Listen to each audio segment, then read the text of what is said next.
C'est la principale édition de la mi-journée en français. Mesdames, Messieurs, bonjour et bienvenue. Voici les titres de ce journal. Célébration de la deuxième journée nationale de la décentralisation. Le chef de l'État Macky Sall a présidé la cérémonie officielle ce matin, un moment de dialogue entre l'État central et les collectivités territoriales pour réfléchir sur les enjeux et les défis. Merci de nous choisir pour vous informer. Les capacités des collectivités territoriales, les fonds de dotation, le statut de l'élu local, les programmes spéciaux pour l'équité territoriale, l'acte 3 de la décentralisation. Toutes ces questions étaient au centre des discussions ce matin lors de la célébration de la Journée nationale de la décentralisation. Comme vous le voyez sur ces images, le président Macky Sall a présidé la cérémonie officielle en présence de nombreux partenaires et diplomates. Cette rencontre est un cadre d'échange et de dialogue entre l'État central et les collectivités territoriales. Occasion aussi de rappeler la vision et les réalisations du président Macky Sall pour le développement territorial à travers notamment le programme aménagé de développement des territoires et les investissements importants consentis par l'État en la matière. La cérémonie officielle qui vient de se terminer à l'instant. Et à l'occasion, la décentralisation et la déconcentration, pour le président Macky Sall, ce sont les moteurs de la territorialisation des politiques publiques. C'est donc une partie de la déclaration du chef de l'État qui présidait, je vous le disais à l'instant, la journée nationale de la décentralisation. Il a réaffirmé à cette occasion toute sa détermination à aller au bout du processus aux côtés des élus locaux. Voici un extrait de son discours.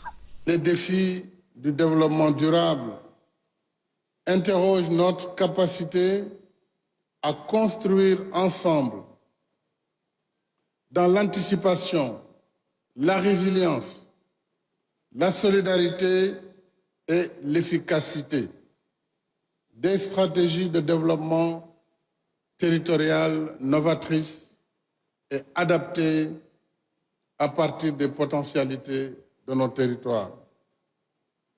C'est tout le sens de l'acte 3 de la décentralisation que j'ai lancé en 2013 et qui vise, rappelons-le, à organiser le Sénégal en territoire viable, compétitif et porteur de développement.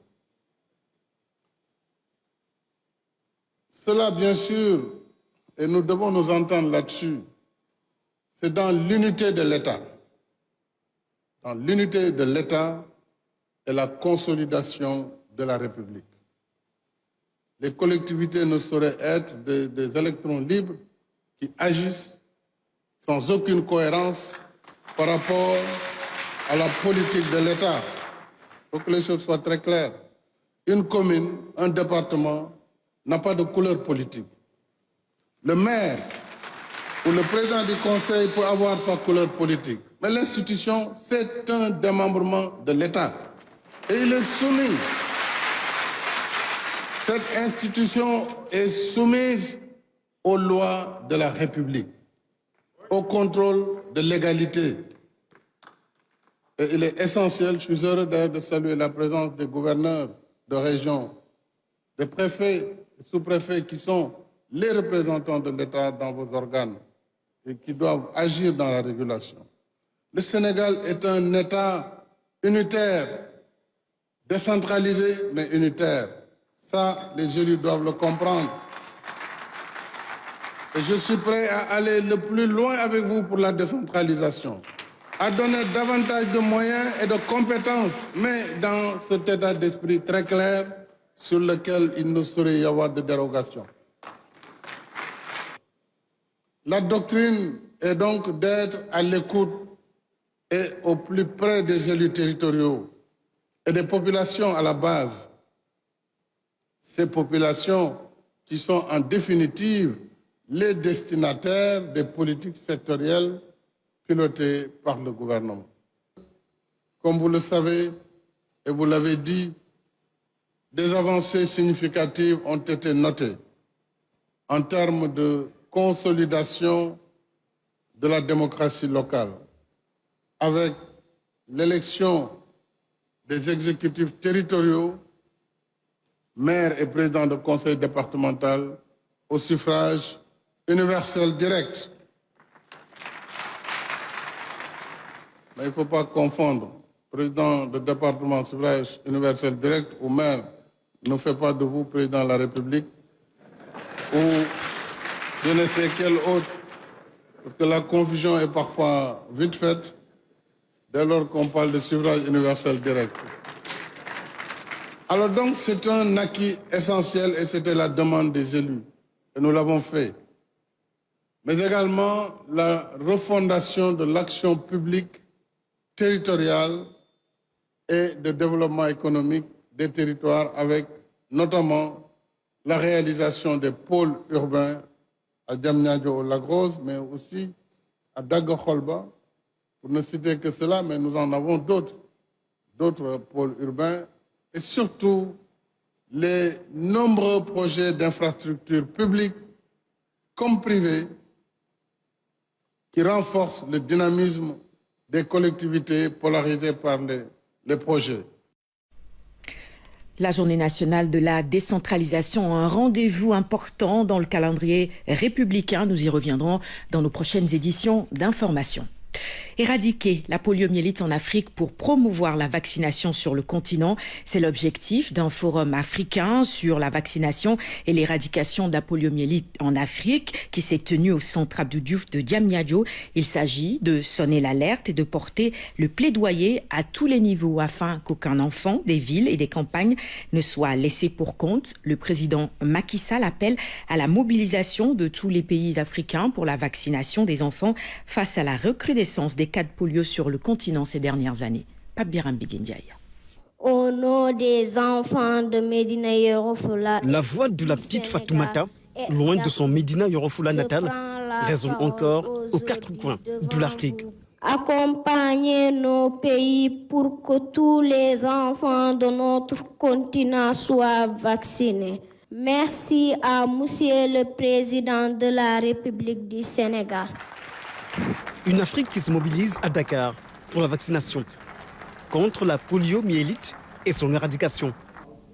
Un enjeu de taille au moment où certaines théories fantaisistes plombent le processus. Il est important de rappeler sans cesse la vérité sur la vaccination pour que l'imposture, l'ignorance et l'obscurantisme ne couvrent de leur voile épais la lumière du savoir et du savoir-faire. Nous l'avons vécu pendant la Covid. Toute cette campagne de désinformation qui a finalement arrêté l'élan des populations vers la vaccination. Il faut arrêter le procès d'intention contre le vaccin et la vaccination. Quand on rejette le vaccin et la vaccination, on doit aussi rejeter ou refuser de prendre les comprimés et les autres médicaments qui sont fabriqués selon les mêmes procédés et normes scientifiques que le vaccin. Un plaidoyer fort en faveur de la vaccination qui traduit la nécessité de protéger les populations du continent, notamment les enfants. Au Sénégal, c'est une priorité de santé publique. La vaccination sauve des vies, surtout celles des femmes et des enfants. Et à l'occasion, je félicite les enfants de Médina Yoro Fula sur leur appel. Nous allons transmettre cet appel à l'ensemble des chefs d'État de l'Union africaine. La vaccination est efficace. Elle évite la souffrance humaine. Elle prévient certaines incapacités et contribue à donner aux enfants un système immunitaire robuste. Voilà pourquoi nous avons lancé au Sénégal dès 1974 le programme élargi de vaccination qui contient aujourd'hui 14 antigènes. Aujourd'hui, la poliomyélite gagne du terrain en Afrique. Elle devient de plus en plus présente dans les foyers. L'alerte du président de la République Macky Sall, président en exercice de l'Union africaine, marque un tournant décisif dans la trajectoire d'éradication de la poliomyélite en terre africaine. Le nombre de pays touchés est passé de 3 en 2017, 3 pays, à une trentaine en avril 2022. Donc c'est fulgurant. Cela montre clairement la fragilité des acquis et la nécessité d'une remobilisation générale autour de l'objectif d'éradication de la polio en Afrique. Il s'agit donc de sonner l'alerte et de porter le plaidoyer à tous les niveaux afin qu'aucun enfant, dans nos villes comme dans nos campagnes, ne soit laissé pour compte. Je lance un appel à tous les chefs d'État et de gouvernement africains pour un engagement renouvelé dans la mise en œuvre des objectifs de la déclaration d'Addis Abeba. L'appel du président de la République Macky Sall est accompagné d'actes forts, notamment la production du vaccin sur le continent. Il nous faut poursuivre nos efforts de mise en place d'un écosystème biotechnologique pour la production locale de vaccins. C'est bien l'objectif du plan Madiba de l'Institut Pasteur de Dakar, le vaccinopole que l'IPD est en train de développer juste à moins de 200 mètres d'ici, avec le soutien de l'État, mais aussi de pays partenaires, institutions, organismes partenaires, comme la Fondation Bill and Melinda Gates, la Fondation Mastercard, mais également des pays bilatéraux. Je peux citer la France, je peux citer l'Allemagne et l'Union européenne, la Team Europe. Les États-Unis sont tous partenaires de ce grand programme. Et je voudrais également citer notre partenaire BioNTech, qui également sur un autre projet va délocaliser la production de vaccins anti-Covid sur la base de la technologie ARN messager. De fortes recommandations sont attendues à l'issue de ce forum. C'est un appel à la mobilisation générale pour mettre fin à la poliomyélite et surtout vacciner tous les enfants du continent. Et au cours de ce forum, le chef de l'État a entendu le message des enfants qui veulent se faire vacciner pour éradiquer la poliomyélite. Gouvernement et autres partenaires présents à la rencontre ont aussi porté le plaidoyer. On retrouve Oumar Niek. Des symboles comme celui-ci, les acteurs en ont besoin pour porter le plaidoyer. Fatoumata Mané, présidente du conseil municipal des enfants de Médina Yoro Fula, porte un message de sensibilisation. Si je suis devant vous aujourd'hui, c'est parce que j'ai eu la chance d'être vacciné.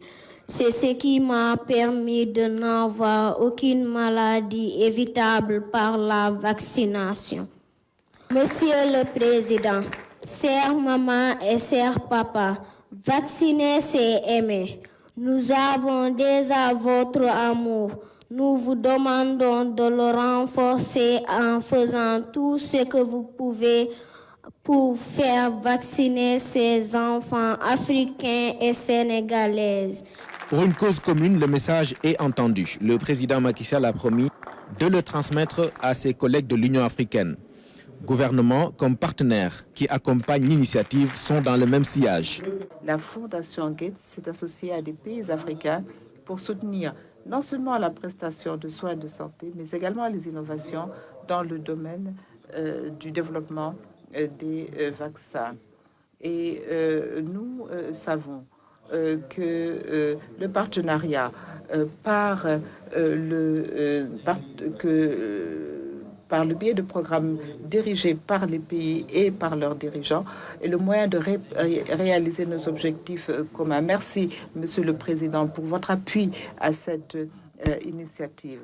Excellence, d'après l'expérience de la Gambie, l'on s'est aperçu qu'améliorer l'accès, construire davantage de postes de santé, mettre en place des huttes de santé, tout cela a contribué à l'élargissement de la couverture vaccinale.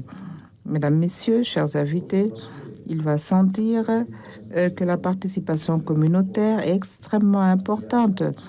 Et là, nous voyons le rôle essentiel que jouent des personnes telles que les Badinoukor. La présence du président bissau-guinéen en exercice de la CEDEAO, Omaro Sissoko Embalo, prouve l'importance que les pays membres accordent à la vaccination. J'ai tenu à participer personnellement à ces forums car j'attache une grande importance à la vaccination et à l'éradication de la poliomyélite en Afrique. J'aimerais féliciter les organisateurs de cet événement et saluer le travail remarquable de nos agents de santé. Je voudrais aussi, au nom de tous les chefs d'État, membres de la CEDEAO, qui j'ai l'honneur d'être président de la conférence des chefs d'État et de gouvernement, et à mon nom personnel, remercier tous ceux qui contribuent généreusement à financer l'acquisition de vaccins afin de rendre disponibles pour tous les enfants d'Afrique. Pour la vaccination et l'éradication de la poliomyélite, l'appel est donc lancé. L'Afrique ne doit pas être en reste dans ce combat. À présent, je vous donne lecture de ce communiqué du parquet du procureur de la République. Le procureur de la République, auprès du tribunal de grande instance de Mbour, a été informé d'un événement malheureux survenu ce samedi 10 décembre 2022 aux environs de midi au marché de Mbour, où un individu s'est introduit dans une boutique de change armé d'un pistolet automatique de marque Browning, de 2 chargeurs et des cartouches de calibre 7,65 pour commettre un vol. Devant la résistance du gérant de la boutique, l'assaillant a tiré un coup de feu sur lui et le blessant donc grièvement avant de faire encore usage de son arme plusieurs fois pour organiser sa retraite. Le gérant de la boutique et une autre personne venue à son secours ont malheureusement perdu la vie des suites de leurs blessures par balle et 3 autres personnes qui étaient proches des lieux ont été aussi grièvement blessées. Après la commission des faits, le mis en cause a été immédiatement interpellé par les services de police dans un bâtiment public où il s'était retranché. Les premiers éléments de l'enquête ont permis d'identifier l'assaillant qui s'appelle Ali Kouyaté, né le 2 février 1985 à Zérekoro en République de Guinée. Au nom de l'État, je m'incline devant la mémoire des disparus et présente aux familles éplorées toutes mes condoléances. Je souhaite aussi un prompt rétablissement à toutes les personnes blessées. Fait à Mbour le 10 décembre 2022, le procureur de la République, Mamadou Diop. Tout autre chose à présent, le programme des 100 000 logements, un programme qui fait des heureux. 100 Sénégalais établis en France ont reçu leurs clés. La diaspora sénégalaise bénéficie, et vous le savez probablement déjà, de 20% de ce programme spécialement conçu pour faciliter l'accès à un toit. La cérémonie de remise des clés a été présidée à Paris par la ministre des Affaires étrangères. Les détails avec nos envoyés spéciaux Khalidou Bey et Aram Dao. Ils n'ont que des mots de remerciement à l'endroit du président de la République, l'initiateur du programme 100 000 logements dont ils sont aujourd'hui parmi les tout premiers bénéficiaires. Nous avons des maisons au Sénégal, ce n'est pas une mince affaire. Et j'aimerais vous dire tout de suite qu'en signant nos contrats, nous avons donc signé des contrats pour avoir des maisons.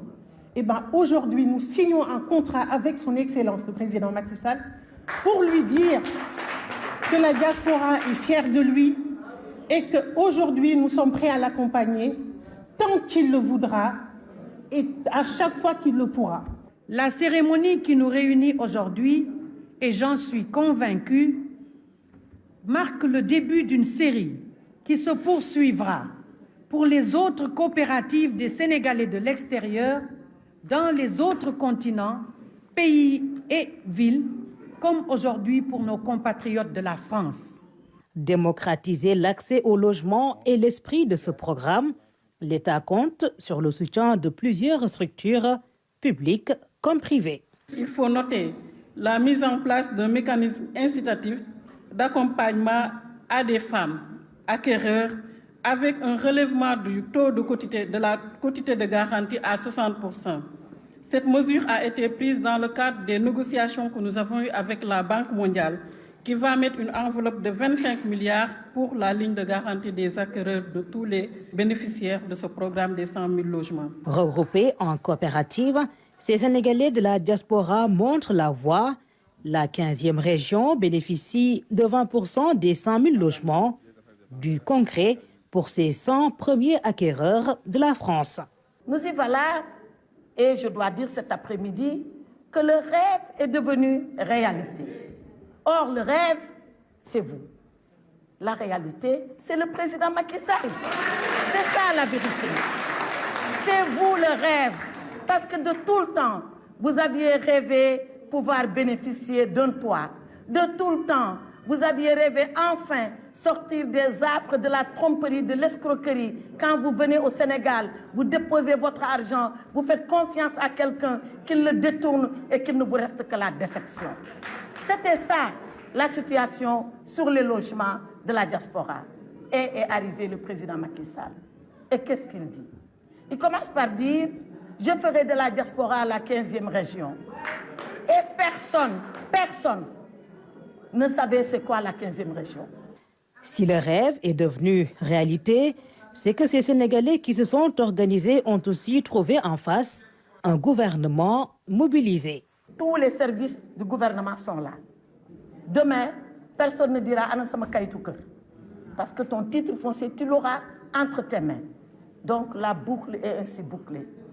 Vous êtes l'attributaire, le ministère de l'Urbanisme donne le terrain, vous êtes l'attributaire, vous vous engagez, vous payez, la BHS ou PAMECAS finance, le FONGIP garantit au cas où les clés et le titre vous sont remis par un notaire et sage construit. Voilà. Et la boucle, elle est ainsi bouclée et le système est verrouillé. Veiller au remboursement pour permettre à d'autres Sénégalais d'avoir également accès au toit, c'est la recommandation de la ministre, fière de voir que ces coopératives d'habitat sont tenues pour la plupart par des femmes.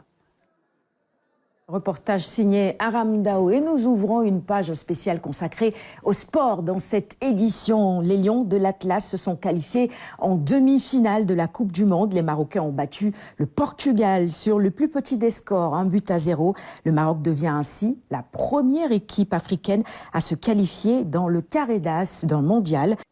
Et avec cette belle victoire, vous le devinez, les supporters marocains sont aux anges.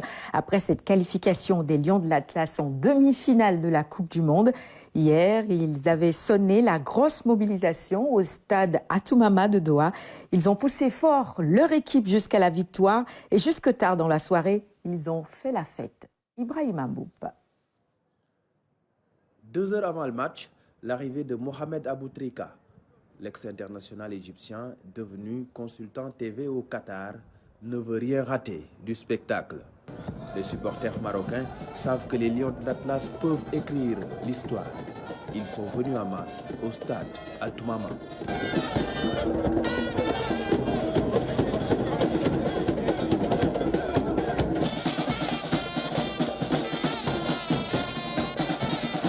N'importe quel joueur qui rentre, il va se donner à fond pour mouiller le maillot du Maroc. On va tout donner pour représenter l'Afrique et on va aller le plus loin possible. Et quoi qu'il arrive ce soir, on a franchi un cap. On a montré que l'Afrique mérite d'avoir plus de place en Coupe du Monde.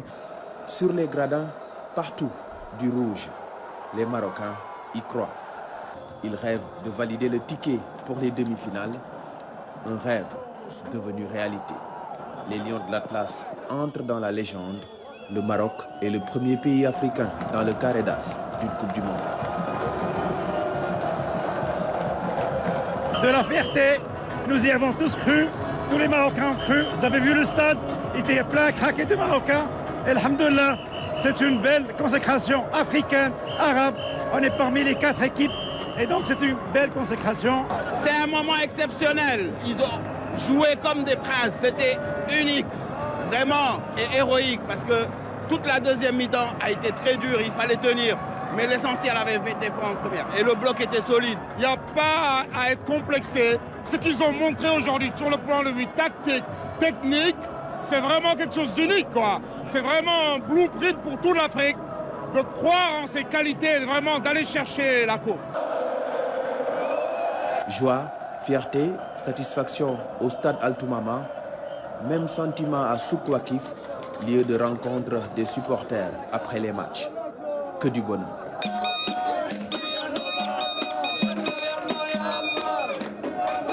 Je suis fière d'être arabe et aussi de nord d'Afrique.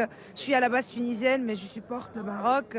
On est Maroc, l'Algérie, Tunisie, c'est la même pays en fait. Je crois que j'arrive pas encore à réaliser pense que ça a été un petit moment. On était au stade, donc on a vécu la victoire en direct à l'intérieur du stade et on était tous à se regarder en se disant est-ce que réellement c'est vraiment eux qui l'ont fait? Est-ce qu'ils l'ont réellement fait? Il fallait qu'on se pince pour réaliser que ils sont en demi-finale. Ils sont en demi-finale et on espère que ils vont pouvoir passer peut-être en finale et peut-être remporter ce trophée que l'Afrique mérite. À chaud, difficile de réaliser. La performance est grande. Maintenant, les supporters se projettent sur la demi-finale face à la France. Ce sera la folie.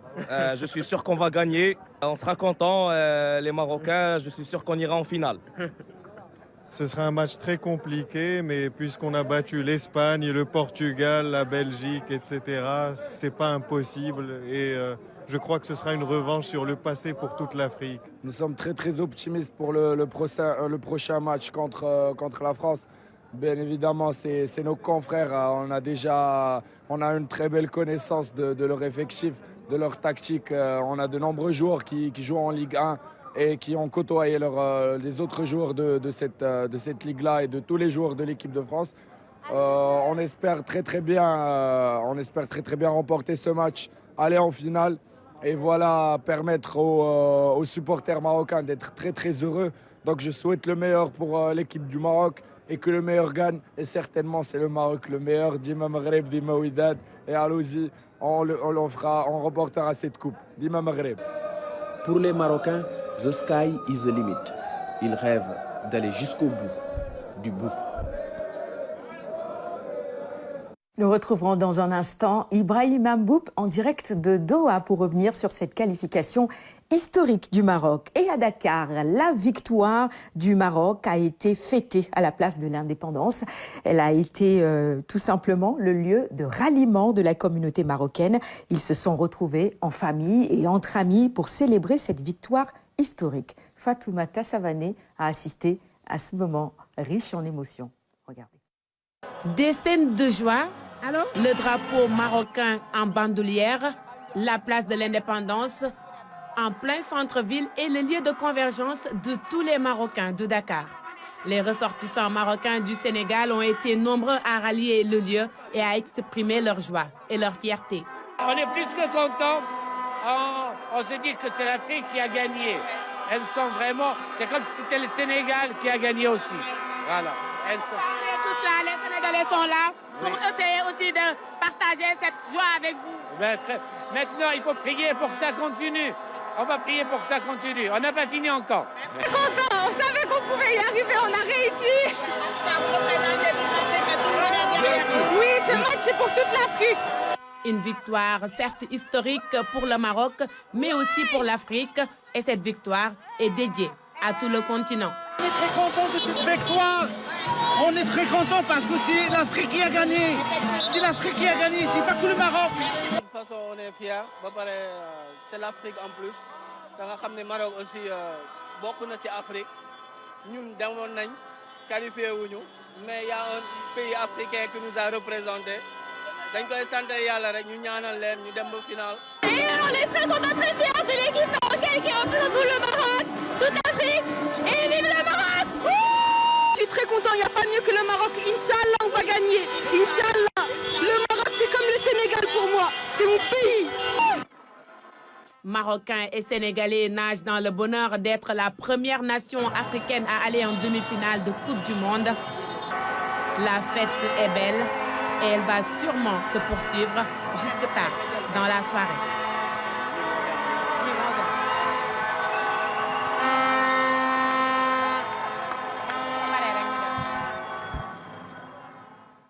Une belle ambiance de cohésion également entre Sénégalais et Marocains. Justement, la joie était très grande pour tous ces supporters. Voici quelques réactions recueillies par nos reporters.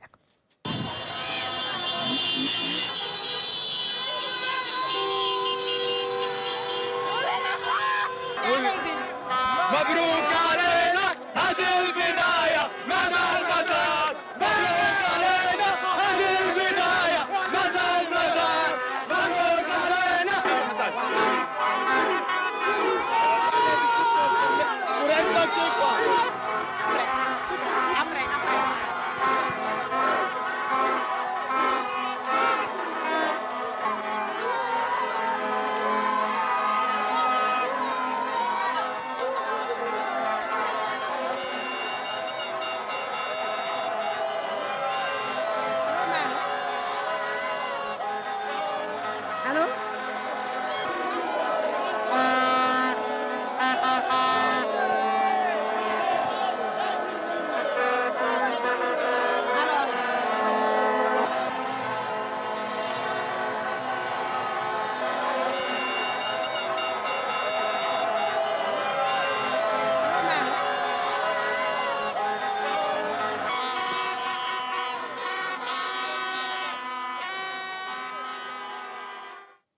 Le Maroc dans l'histoire avec cette victoire qui propulse le continent africain, bien sûr, en demi-finale de la Coupe du Monde. Dans un tweet, le président Macky Sall a salué cette qualification. Je cite, « historique et fantastique. Les Lions de l'Atlas sont qualifiés en demi-finale de la Coupe du Monde. Bravo, le Maroc. » Fin de citation. Et nous prenons la direction de Doha maintenant, où nous retrouvons Ibrahima Mboup. La nuit a probablement été longue pour les supporters marocains, mais pas que. Les supporters africains également, mais arabes aussi, puisque finalement, le Maroc représente tout ce beau monde-là. Ibrahima, bonjour. Avez-vous pu dormir un tout petit peu ou vous êtes resté dans cette ambiance également? Bonjour Sarah Luya. Ici, c'est le début de soirée déjà à Doha à partir de 16h40, il commence à faire nuit. Hier, on a dormi tard, parce qu'après le stade, déjà au stade, il faut faire 2h, 3h après le match pour aller en zone mixte, en conférence de presse. Ensuite, monter tous les éléments qui doivent aller sur Dakar. Et vers 2h, 3h du matin, nous étions au Souk Wakif pour prendre encore des réactions et capter les images de scène de liesse de ces supporters marocains. La nuit a été longue pour tout le monde, mais ça en valait le coup, puisque c'est une victoire historique, une performance historique qui amène l'Afrique enfin en demi-finale de Coupe du Monde. Les supporters marocains ont fait la fête jusqu'à 3h, 4h du matin à Souk Wakif et un peu partout ici à Doha. Ibrahima, vous étiez au commentaire pour ce match, vous étiez bien sûr au stade. Comment avez-vous vécu justement cette rencontre, 90 minutes au bout de laquelle, évidemment, le Maroc se qualifie pour la première fois en demi-finale? Oui, on a commenté ce match avec beaucoup d'intérêt, beaucoup de plaisir, avec de la passion aussi. Les matchs de Coupe du Monde sont des matchs très intenses, c'est différent des autres matchs, phase finale de Coupe d'Afrique, éliminatoire de Coupe d'Afrique ou même les éliminatoires de Coupe du Monde. En Coupe du Monde, vous avez les meilleurs footballeurs sur la planète football. Le rythme est très élevé, le ballon va très vite pour un commentateur. C'est un challenge qu'on a essayé de relever. Et dès l'instant qu'il y a eu une nation africaine en lice dans ces quarts de finale, ça avait quintuplé, on va dire, notre motivation. Ça nous a galvanisé davantage parce qu'on savait que c'était toute l'Afrique qui attendait ce match-là. Les Sénégalais aussi attendaient ce match de l'équipe nationale du Maroc. Et Dieu a fait qu'au bout, les Lions de l'Atlas l'ont fait. C'est un moment d'histoire. L'histoire va retenir ce match du Maroc parce que c'est une grande première.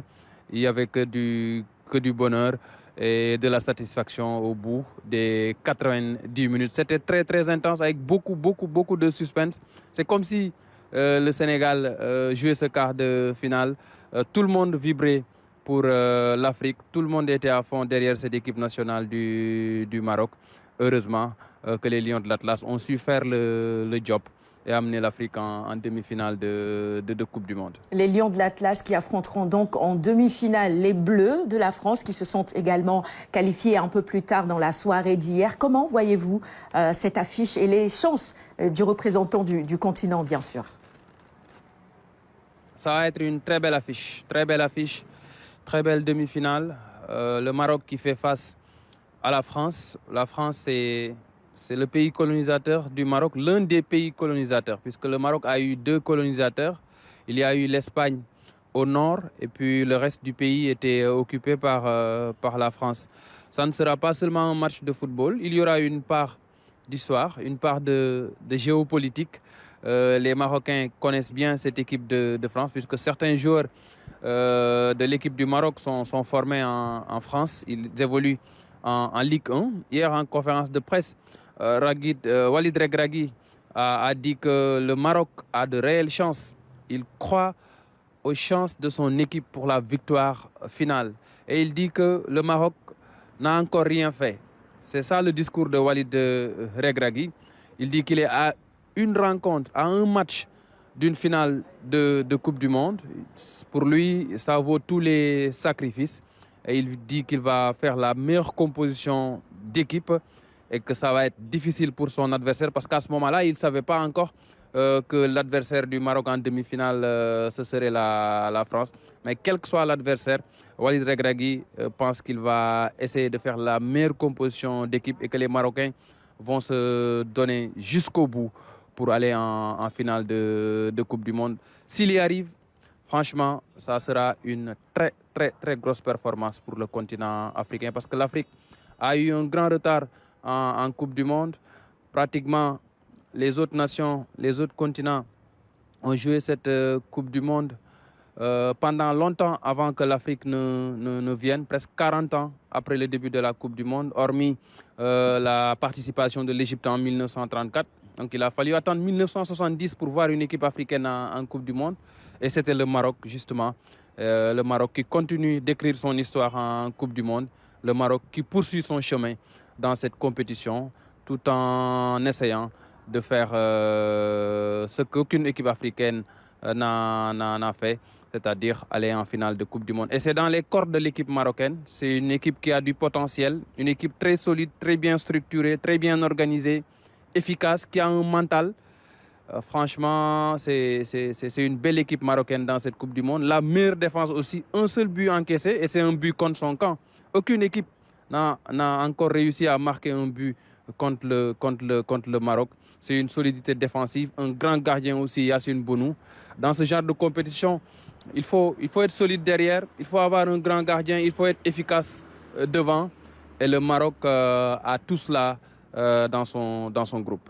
Merci beaucoup Ibrahima Mboup. Le Maroc, félicitations. Bien sûr, bravo aussi. Le Maroc pourra bien évidemment compter sur tout un continent pour le pousser jusqu'au bout du bout. Pourquoi pas la finale et pourquoi pas repartir avec ce trophée pour une fois. Ce serait tout simplement magique et magnifique. Ibrahima, merci beaucoup. On vous retrouvera probablement dans nos prochaines éditions d'information pour reparler des demi-finales de cette Coupe du Monde. La première opposera l'Argentine à la Croatie et bien sûr la deuxième demi-finale Maroc-France.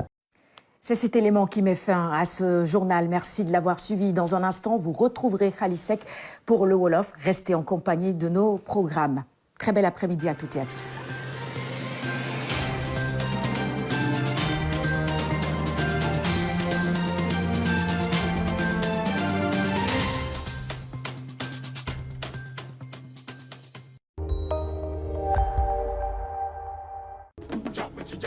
RTS